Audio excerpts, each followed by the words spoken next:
A great topic today in our Hot Sauce segment. If you have teenagers, or even if you know some, how would they do with going without a cell phone for a day? Well, Lori Schultz, she tried that experiment. Yeah, she got 3 local teenagers to give up their phones for 24 hours, and we're going to find out if they survived.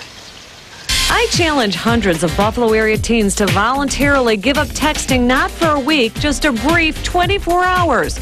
Only 3 brave students from Kenmore West stepped forward, but with conditions. Aaron Mazer, Shauna Slatter, and Angela Law needed to be sure that nobody could access their phones once they turned them in. Like, my phone is my phone. Everything that, like, people who I know are in my phone. So here's the deal. I'm going to take your cell phones, and I'm going to put them in this lockbox. To satisfy their privacy concerns, I brought a lockbox. One by one, they turned them over, and my experiment began. I'm kind of scared. It'll be fun. I'll enjoy not having my phone with me for a little bit. It's going to be super easy for me. Well, that's a very confident young man. Yeah. Lori Schultz joins us now from our sister station, News 4. First of all, explain to folks how easy or difficult it was to get the teens to turn over, find teens. I thought it would be so easy to find teens. I mean, they all have them, right? How many times you just see them with their like phones working? But it was very difficult. I put out an alert for hundreds of people.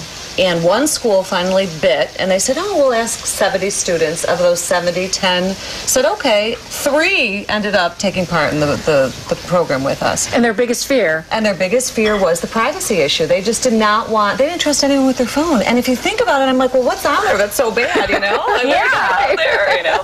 But really, it was like just private notes or messages. It was maybe a picture of someone they like, and they just didn't want me or their parents or their principal, can you imagine, seeing what they had on it. So to rectify that, I went out and bought a lockbox, and I kept the key, and the school kept the lockbox there, and it was only for 24 hours, not a big deal, right? Right. It was a huge deal for these kids to, like, go without it. Amazing. So what do you think this is going to prove? Now that kids have gone 24 hours, what do you hope they learn? Well, I think what this group learned, and I think others would too, including parents, is that it's very hard to disconnect in today's world. I mean, let's face it. I mean, and the hardest part for these kids was their parents were so connected.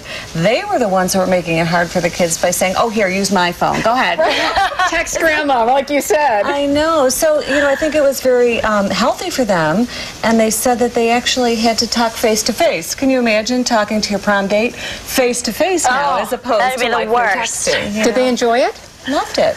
And in fact, so much so that they said, I wish it were longer. And I brought this little basket because one thought that one of them, you know, that we read was that at dinner hour, maybe, put the phone inside the basket and have face-to-face conversation. You know, it doesn't have to be just during the school hours where you turn it off. I think that was a great social experiment you did, and we had it this morning on Wake Up on Channel 4. If you missed it, it's going to be on again tonight. It is. News 4. We're already getting a lot of feedback online, too. People saying that they could never do it, even for 24 hours. Adults and teens, right? Yep.